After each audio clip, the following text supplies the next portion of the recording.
Baby, let's write a love song tonight. Will you bring the rhythm and honey, I'll... Happy Valentine's Day! Mini vlog! Dumating na bala si Andrea galing school. May inabot siya sa akin.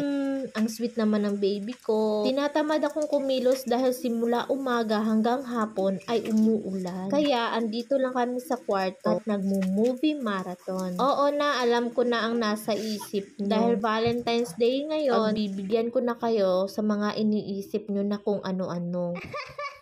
Alam naman ni Daddy B na ayaw ko ng pa-flowers dahil malalanta lang yan. At alam niya rin ang gusto ko, mga mare. Pagkain lang naman ang isa sa mga nagpapasaya sa akin eh. O diba ang babaw ng kaligayahan? Promise mga mare, pagkain. At mas magiging masaya ako pag kompleto kaming kumakain. Bihira lang kasi kaming sabay-sabay na kumakain sa bahay mga mare eh. Hello mga mare! May in-order pala ako galing Shopee. Pumili pala ako nitong adhesive wallpaper. Dalawa po ang binili ko, pero magkaiba po sila ng design. Ang isa po kasi ay para sa sala namin, na short po kasi ako nang bili last time. At merong portion pa sa sala namin na hindi pa nalalagyan. Itong in-order ko namang isa ay para dito sa aking lamesa. Marble design ito mga mare. Nakikita nyo naman na meron na siyang wallpaper marble design. At sobrang tagal na nito sa akin mga mare. At need ko na talaga palitan. At nag-DIY na lang po ako. So far, so good is okay naman itong DIY marble design table ko. Napapansin nyo, maliit lang po ang lamesa namin. Matagal na po kasi sa amin yung lamesa na yan. Si Braille pa lang yung anak namin. Hindi pwedeng maglagay ako ng malaking lamesa dito mga mare. Kasi maliit lang po ang bahay namin. Last time, maraming gamit dito sa sala. Ang ginawa ko, nilagay ko sa bodega. Kasi si Bryce, pinapalakad-lakad ko dito sa sala gamit ang walker niya. O diba, maganda na. Ang link nasa comment section. Magpapabudol na yan.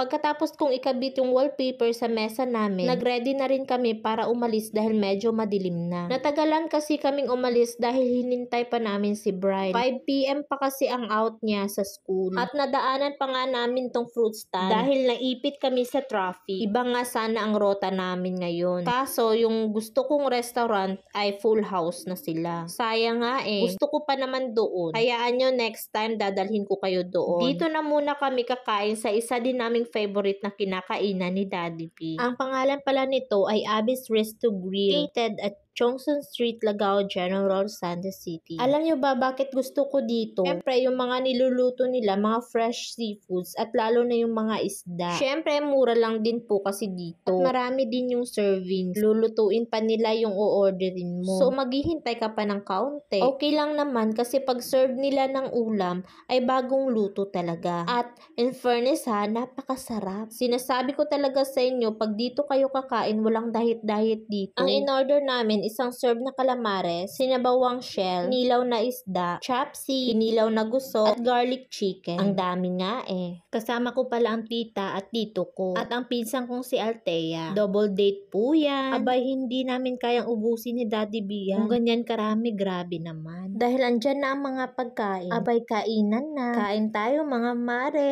Nagkamay na ako para makasubo ng maayos. Una ko nilantakan itong garlic chicken at calamares. Sinubuan ko nga pala niya si Bryce para makatikim din siya. At naghigop na rin ako ng mainit na sabaw. Abay, heaven! Sa araw na ito ng puso ay isang pagdiriwang ng kapistahan ni San Valentino at ginaganap tuwing February 14. Dito ipinapahiwatig ng mga magkasintahan, mga mag-asawa at mga pamilya ang kanilang pagmamahal at pag-ibig sa isa't isa. At nagpapadala ng bulaklak, card at saka donasyon. Si San Valentino, ayon sa Katolisismo, ay isang patron ng mga kasintahan. Saan ko ito nalaman? Idi sa Google. Yun lang. Salamat!